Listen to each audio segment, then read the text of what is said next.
অনেকদিন পর আজকে একটু রিফ্রেশমেন্ট নেওয়ার জন্য চলে আসলাম 300 ফিট। তবে 300 ফিটে এবার আসার পরে ফার্স্ট টাইম এত পরিবর্তন দেখলাম। ডুপ্লেক্স কিছু কিছু যে দেখলাম আর কি, সেগুলো খুব ভালো লাগবে। যেটা দুইতলার উপরে অনেক ধরনের কারুকার্য করা, যেটা আসলে স্পেশালি যে ওই জিনিসটা আমার খুব ভালো লাগছে। ওই যে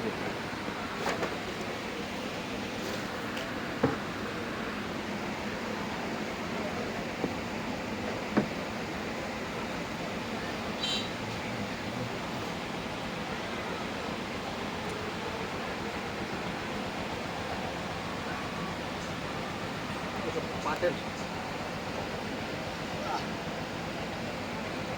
দেশীয় একটা রাজকীয় ভাব আছে এখানে। আসলে ওখানে একটা রাজকীয় ভাব আছে, যেটা আসলে সচরাচর পাওয়া যায় না। রেস্টুরেন্টে ফার্স্ট টাইম পাইলাম।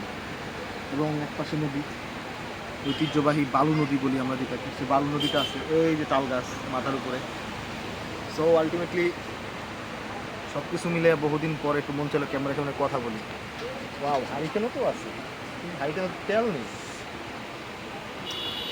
হারিকেন মানে এটার কি পুরোটা একদম গ্রামীণ একটা ঐতিহ্যবাহী, যে একটা মনে করো যে একটা রাজার বাড়ির মতো একটা ফিল এর ভিতরে দিচ্ছে।